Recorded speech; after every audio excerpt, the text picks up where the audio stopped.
Sahabat KP, banyak orang tidak menyadari bahwa pikirannya sedang dipengaruhi oleh iblis untuk menjelek-jelekkan orang, untuk melukai sesama tubuh Kristus dengan kepentingannya.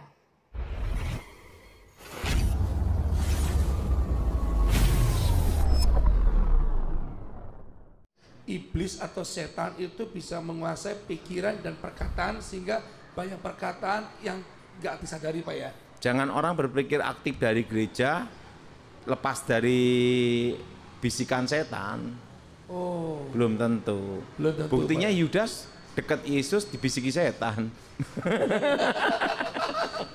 Itu pada waktunya. Betul kan? Yudas kan dekat Yesus, Ya. dibisiki setan dia. Tapi Yudas kalah, Pak, lebih menanggapi bisikan setan kan. Nah, penting itu iman kita bertahan. Nah, sebenarnya ya Thomas ya, Ya, dosa yang paling awal itu adalah kesombongan. kesombongan. Dosa paling awal ya. Itu dosa paling tua. Dosa paling tua. Dan itu adalah dosa pertama. Dosa pertama. Dan terjadi ada di surga. Ada di surga ya. Lucifer itu, Pak ya. Kejatuhan Lucifer. Kejatuhan Lucifer. Ingin menjadi Tuhan.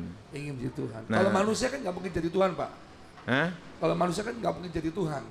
Tapi ada juga manusia saking kelewatan ingin jadi Tuhan. Ya. Akhirnya ambruk juga, mati juga. Nah, jadi pertama ingin menjadi apa? Tuhan. Tuhan. Nah, sekarang ini kan kalau kita di media sosial, medsos, ya, teman-teman, kan banyak orang merasa ingin lebih pinter, diakui pinter, Lebih benar, lebih benar, lebih hebat. lebih hebat. Bahkan orang pura-pura kaya banyak. Pura-pura kayak banyak, betul, Pak. Atau pura-pura benar, Pak. Pura-pura benar banyak, pura-pura kaya banyak. Iya. Nah, yang jadi pertanyaan tuh untuk apa gitu. Kalau di media sosial tak perhatikan justru yang banyak itu malah show off dan adanya kesombongan. Cari panggung ya, Pak. Jadi pertanyaan gini, tidak adalah yang kita ini 100% benar. Betul. Ada satu kata-kata yang saya masih ingat ya. Kalau kita bikin salah, jangan salah besar. Jangan salah besar. Nah itu. Ya kalau kita salah ya stop sampai di situ. Sampai situ. Sambil memperbaiki kesalahan kita. Ya, berarti seperti Daud ya, Pak. Salah tapi Daud merespon dengan benar ya. Nah sekarang ini kan kalau tak perhatikan ada manusia sombong melebihi setan banyak sekarang. Manusia sombong melebihi setan ya. Banyak. Itu gimana contohnya, Pak? Hah? Contoh gimana, Pak? Ya dia ngomongnya semua salah, yang benar dia sendiri. Semuanya salah ya. Semua sesat katanya. Semua sesat. Yang benarnya. Alirannya dia yang paling benar. Iya. Ya padahal dia belum mati juga. Belum mati.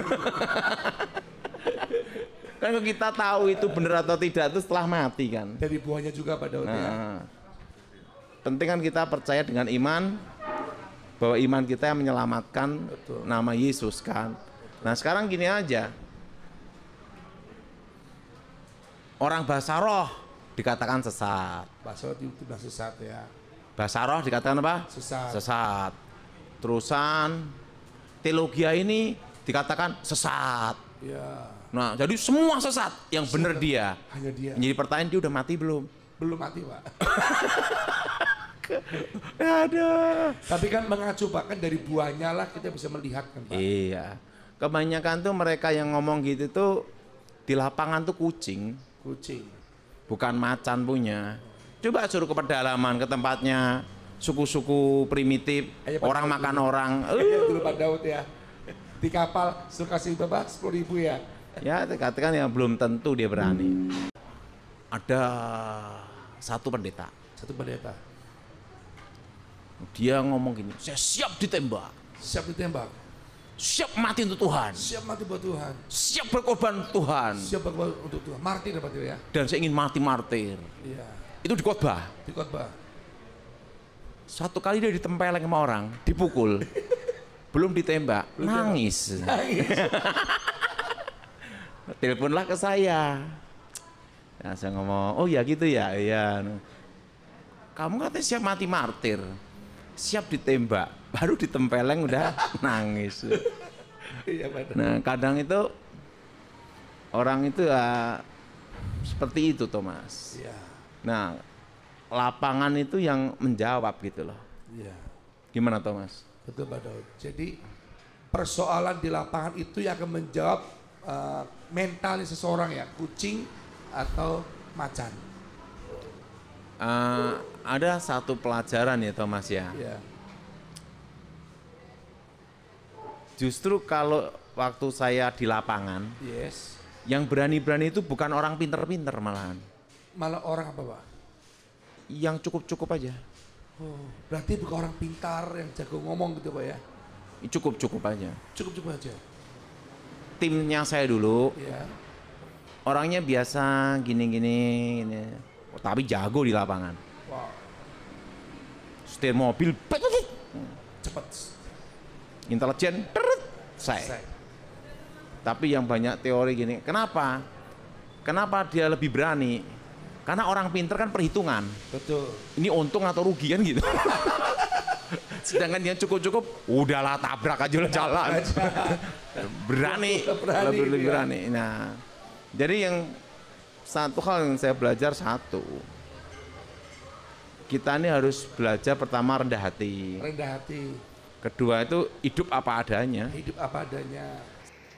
Sahabat KP, iblis selalu punya cara untuk menjatuhkan hamba-hamba Tuhan dan anak-anak Tuhan. Dia bisa bergerak di mana saja, dia punya banyak medan, dia punya banyak strategi. Kalau dia tidak bisa membuat orang paling berdosa, dia akan membuat orang menjadi paling benar. Sehingga ujung-ujungnya jatuh kepada kesombongan rohani. Paling benar di sini adalah merasa dirinya lebih rohani daripada yang lain. Lebih benar cara pandangnya. Ya, lebih alkitabiah pengajarannya sehingga yang lain salah. Itu bahaya. Seperti evangelis Dautoni mengatakan, setiap orang punya kelemahan. Setiap orang punya keterbatasan, termasuk dalam menyampaikan cara pandang. Dan semuanya dipengaruhi oleh latar belakang pendidikan dan sosial. Jadi jangan main-main dengan iblis. Iblis nggak harus merasuki kita. Iblis nggak harus melukai kita secara fisik untuk dia melancarkan kehendaknya menjatuhkan orang ke dalam dosa. Kadang dia bergerak melalui pikiran kita. Dia pengaruhi pikiran kita. Ini Alkitabiah loh. Tadi sudah disebutkan satu Yudas. Pikirannya dipengaruhi. Ada satu lagi Petrus. Masuk akal. Dan kita anggap wajar ya. Petrus berkata kepada Tuhan Yesus, Guru, kalau bisa jangan engkau disalib. Tuhan Yesus bilang, enyahlah engkau iblis. Engkau batu sandungan bagiku. Tuhan Yesus sudah sampaikan kepada para murid. Anak manusia harus diserahkan. Tapi Petrus bilang, kalau bisa jangan engkau disalib. Enggak paham Petrus saat itu. Karya keselamatan yang harus dikerjakan Yesus. Dia harus mati disalib. Untuk menebus dosa banyak orang. Dan orang diselamatkan apabila percaya kepadanya. Itu dia. Jadi hati-hati, pikiran kita ini harus dijaga. Harus dikendalikan. Iblis selalu menyerang. Makanya kalau iblis menyerang dalam pikiran, melalui pikiran itu ngeri itu. Ya, ngeri itu. Orang bisa menjadi sombong. Orang bisa memandang siapapun menjadi rendah. Orang bisa menjadi pesimis terhadap masa depan. Pokoknya negatif lah kalau udah iblis kendalikan pikiran. Makanya firman Tuhan berkata dalam Filipi pasal 4 ayat 8. Jadi akhirnya saudara-saudara, semua yang benar, semua yang mulia, semua yang adil, semua yang suci, semua yang manis, semua yang sedap didengar, semua yang disebut kebajikan dan patut dipuji, pikirkanlah semuanya itu. Jadi Tuhan itu luar biasa. Dia tahu manusia punya keterbatasan dalam mengendalikan pikiran. Itu sebabnya Tuhan suruh apa yang harus kita pikirkan. Minimal pikiran kita ini berkurang untuk hal-hal negatif. Hal-hal yang bersifat cemar. Hal yang mendatangkan dosa. Come on, pikirkan yang positif. Pikirkan yang berkenan kepada Tuhan. Seperti yang disampaikan oleh Filipi pasal 4 ayat 8. Pikirkan pekerjaan-pekerjaan ilahi. Pikirkan apa yang harus kita lakukan untuk kemuliaan nama Tuhan.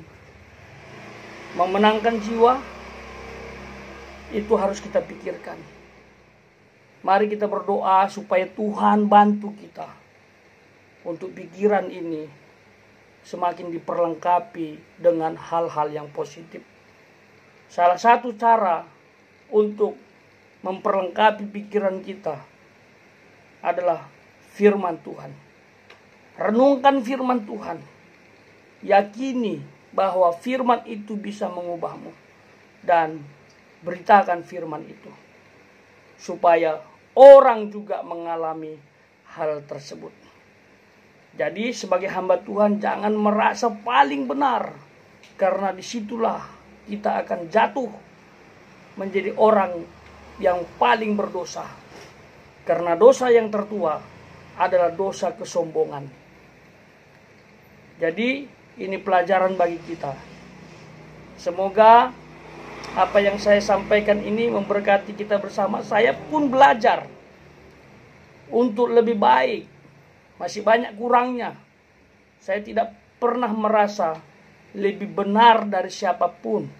Karena saya pun punya keterbatasan. Biarlah Tuhan saja menilai.